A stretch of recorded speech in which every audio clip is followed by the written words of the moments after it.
Zoom. Israel's prime minister ran a war for 13 days from a Zoom call. Not a podium, not a press room, not standing in front of his nation in uniform.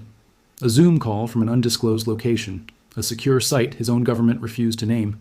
Naming it means confirming what Iran already knows. While Netanyahu was on that call telling the world Israel is stronger than ever, Iranian ballistic missile sirens activated in central Israel mid-conference, mid-sentence. He kept talking. Now here is what every channel covering the Netanyahu story this week got completely wrong. Every single one. Is Netanyahu dead? Everyone is missing the story that is 10 times more important than that question. Netanyahu is not dead. He is alive. He held his first press conference in 13 days on March 12, 2026. PolitiFact and Snopes published formal fact checks confirming the video is authentic and rating the death claim false. The six fingers frenzy was a shadow cast by a crease in his palm during a hand gesture in a single frame. So Netanyahu is alive. But here is the question. Why did millions of people believe he was dead for 13 days? Rumors began through Iranian state-affiliated channels and telegram groups. Tasnim news agency was among the first. Iran's Revolutionary Guard said, "If this criminal is alive, we will continue to pursue and kill him with full force." That is not a death announcement. That is a targeting declaration. Iran spread rumors because of the window of silence. Netanyahu did not appear publicly from February 28th until March 12th. 13 days of absolute silence. He did not appear at military briefings. His government's website had no personal updates for those 13 days. The silence created a vacuum, and Iran filled that vacuum deliberately with a coordinated information operation. Fake screenshots. AI-generated images of Netanyahu lying in rubble, shown to have distorted fingers and unnatural lighting. Each piece designed to create enough uncertainty that millions were unsure if the leader was alive or dead. That uncertainty is not a side effect of the information war. That uncertainty is the information war. Now, here is the detail that makes this story different from every other war misinformation story you have ever heard. And it requires you to hold two facts in your mind simultaneously. Fact 1. On March 12, 2026, Benjamin Netanyahu appeared on a Zoom call from an undisclosed, secure location and said the following words about Iran's new supreme leader. Mojtaba Khamenei, according to the Times of Israel direct quote, "He is a puppet of Iran's Revolutionary Guard Corps who cannot show his face in public." Fact 2. The man saying those words was himself on a Zoom call from a secret bunker. The man accusing the other leader of being invisible was invisible himself when he said it. Let that land. Both leaders are hiding. Both leaders have not been seen in person since the war started. Mojtaba Khamenei has not appeared on camera since being named supreme leader on March 8th. His first statement was read aloud by a state television anchor, while a still photograph sat on screen behind her, according to Iran International published March 12th. U.S. Secretary of Defense Pete Hegseth said at the Pentagon on March 13th that Khamenei is wounded and likely disfigured.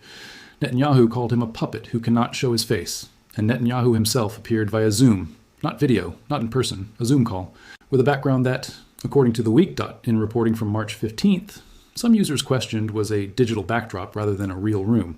Netanyahu's office did not address the background question directly. What they said was, the Prime Minister is fine. Now here's the intelligence implication that no briefing room in Washington or Tel Aviv is currently addressing out loud. According to Art Voice's forensic analysis, Iran had been running a coordinated information operation targeting Netanyahu's perceived survival since March 2nd, 4 days into the war. Not as a reaction to something that happened, as a premeditated strategy activated on a timeline. That timeline tells you something. To build a coordinated misinformation campaign across multiple platforms requires preparation that began before the war started. Iran did not decide to spread Netanyahu death rumors after February 28th. Iran had the infrastructure for those rumors ready before February 28th, which means Iran anticipated a window of Netanyahu's silence during the opening phase of the war. And they were right. Netanyahu went silent for 13 days. Did Iran know Netanyahu would go silent because they had intelligence about Israeli wartime security protocols? Or did they simply calculate the window correctly? If Iran had intelligence about Israeli security protocols, the implications match the E3 Sentry targeting intelligence we discussed earlier this week. Iran is not guessing about the location and behavior of high-value assets. Iran is mapping them with precision before the war begins. The misinformation campaign was not opportunistic. It was planned. The objective was not belief. The objective was uncertainty. Uncertainty about whether the Zoom call was real. Uncertainty about whether the six fingers meant the video was AI-generated. Israel's own security assessment concluded that Netanyahu appearing in person during an active war was too dangerous. That is a massive intelligence win for Iran. 2 leaders, 2 bunkers, 1 war, and a global information operation that turned silence into the most viral story of the conflict. Here is the financial calculation that 0 other channels are running on this story, and it connects Netanyahu's 13 days of silence directly to a number that will appear in your bank account, whether you live in America, Europe, Pakistan, or anywhere else on Earth that uses a currency tied to global oil prices. Start with the Israeli economy. According to the economic impact analysis, Israeli and global markets went into immediate volatility when the war began. The Tel Aviv Stock Exchange suspended normal operations. Israeli government bonds came under pressure immediately. Now here is what Netanyahu's 13-day silence added to that pressure. Bond markets do not just price military risk, bond markets price leadership risk. When a country's prime minister is invisible for 13 days during an active war, bond traders face a specific category of uncertainty: leadership continuity risk. The uncertainty about whether Netanyahu was alive or incapacitated was not just a social media story, it was a bond market story. Every institutional investor holding Israeli government debt was pricing the possibility that leadership continuity was uncertain during those 13 days. According to Al Jazeera's Noor Odeh, polls showed Netanyahu losing seats in the parliamentary elections scheduled for November 2026. Netanyahu appeared on Zoom to demonstrate he was alive. The polls published showed Israeli voters were already reassessing his leadership. Now, connect this to the global financial picture. The war has created the largest supply disruption in the history of the global oil market. Global oil supply projected to fall by 8 million barrels per day in March alone. Brent crude, trading within striking distance of $120. Goldman Sachs raised U.S. recession odds by 5 percentage points. Oxford Economics assessed that $140 oil would push Europe into economic contraction. The 13 days of silence, combined with Iran's misinformation campaign, told global investors that Israeli decision-making was operating from a bunker via Zoom. That signal adds a risk premium to every Middle East regional stability assessment, which lands in the oil price and your grocery bill. This is the sequential dismantling thesis. In the past 15 days, this conflict has dismantled 3 things simultaneously. First, it dismantled the physical oil supply chain by closing the Strait of Hormuz, reducing tanker traffic by 94%.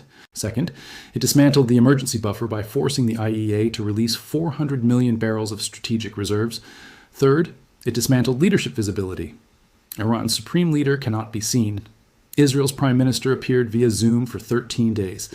3 pillars of the global security and economic architecture removed in 15 days.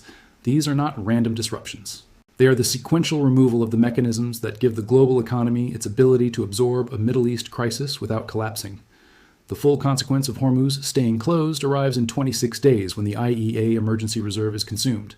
The full consequence of fertilizer disruption arrives in 4 to 6 weeks when the American Midwest spring planting window closes.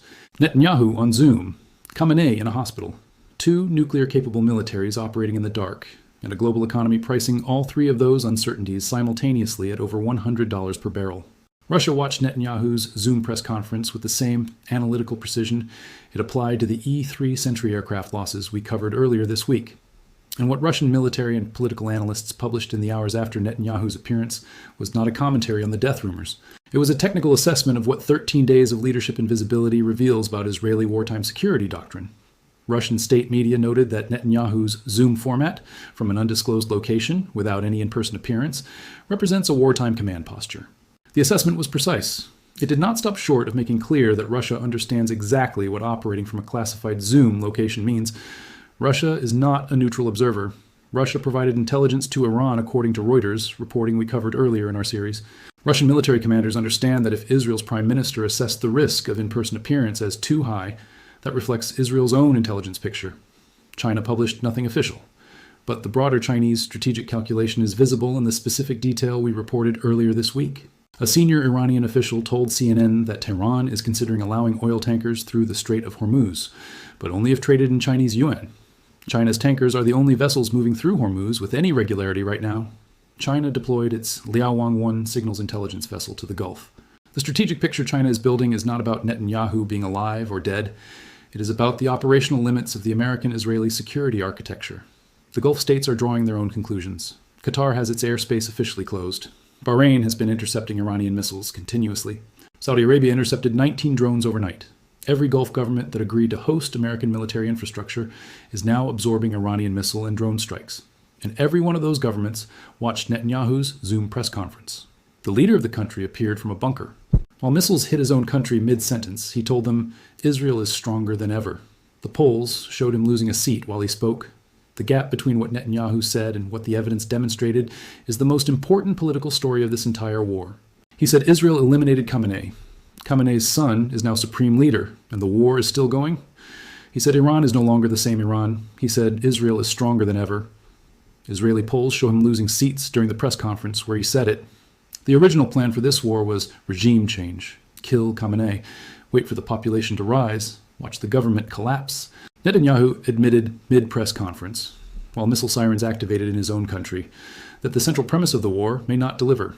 Subscribe right now because the next 72 hours will answer the question that Netanyahu could not answer from his Zoom bunker. The rumors were fake. The Zoom call was real. And what it revealed is more alarming than anything the rumors claimed.